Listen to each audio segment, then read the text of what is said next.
This is probably the most amazing technique that I've used in such a long time, and no one knows about it.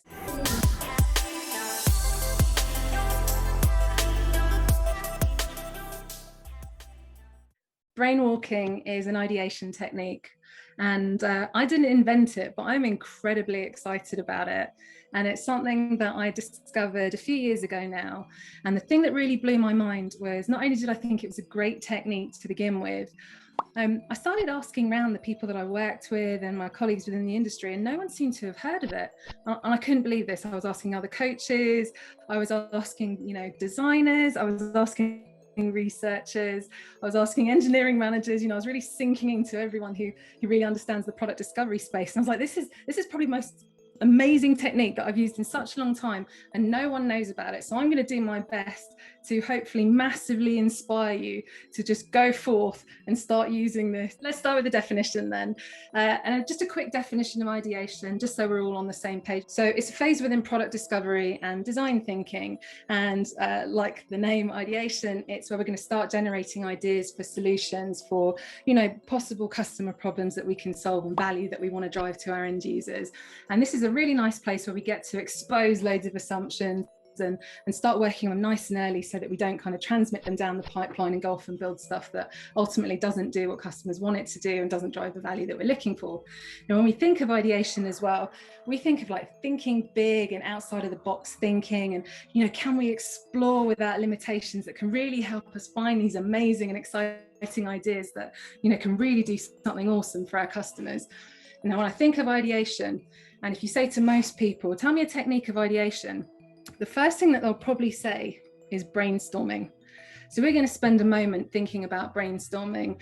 So this is Alex Osborne. He is the creator of brainstorming. And the way that he said that brainstorming should work, and I think I've just said brainstorming about 500 times in one sentence, the way that he said it should work is essentially you're going to set a time slot and you're going to set some context, a problem statement. And this is what's going to help us stay focused. We're going to defer any judgment or criticism, even non-verbal kind of judgment and criticism from the room, because we really want to encourage this space to be really creative and collaborative, and really encourage this out of the box and crazy thinking, right? And if there's judgment in the room, it kind of shuts people down. The idea here is to aim to amass as much information as possible, to just come up with so many ideas. So it's not really about quality, it's about quantity. And what he really wanted people to do as well was to build on top of each other's ideas. So someone comes up with a great idea, maybe that's a diving board for other people to come up with great ideas too. He also said, hey, be visual with it. So let's put these ideas up somewhere so you can see it. And we're going to allow for one conversation at a time. Okay, so now I want to share you my nightmare, my hell story of brainstorming. So the team was in the room, I'm the facilitator, up at the whiteboard, ready to catch all of these ideas that are going to be flying towards me. We've got 1 hour to get this thing done, and it's quite a high pressure environment as well. The company we work in really expects like every session we have to really pump out the goods every time. So this has really got to work for us. My product manager steps up and sets the context, and off we go. We're into the conversation, and the conversation sparks up, and okay, right, there's like a really small percentage of the room is now talking. It's like 4 people, and this is quite a big group.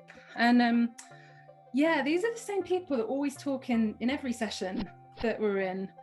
Okay, well, let's just have a look at who it is. Well, there was the product manager, they set the context. That kind of stands to reason they're probably going to be quite interactive in this session. Then there's also a senior manager.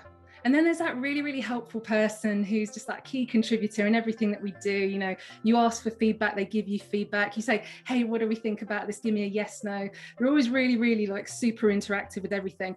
And they're one of those people that really helps move things along. Then there's also that person who's really, really bombastic.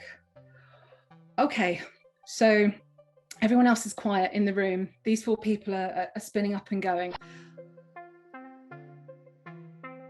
I think it's fair to say that there's probably a little bit of social anxiety at play in the room right now. So what could some of the things be that folks might be worrying about? Well, you've got this group of people kind of flicking the conversation back and forth, which they do quite confidently, quite often. So this is where maybe we've got a situation where folks who are a bit more extroverted are reducing the opportunities for folks who are a little bit more introverted to be able to kind of, step in and maybe suggest an idea, or maybe they don't feel comfortable to do so, or maybe they just want some more time to think and they just can't really, get into the conversation. Maybe some folks are worried about, well, Alex said, just like go wacky with your ideas if you want to, but what if I write something stupid and, people judge me for it, and I don't really want people to think I'm silly, and, we've got a senior manager in the room, I really don't want to look stupid in front of them, right? Well, maybe it's the case that, some folks think, do you know what, my ideas, it's all right, but I just think everyone else is going to have better ideas than me.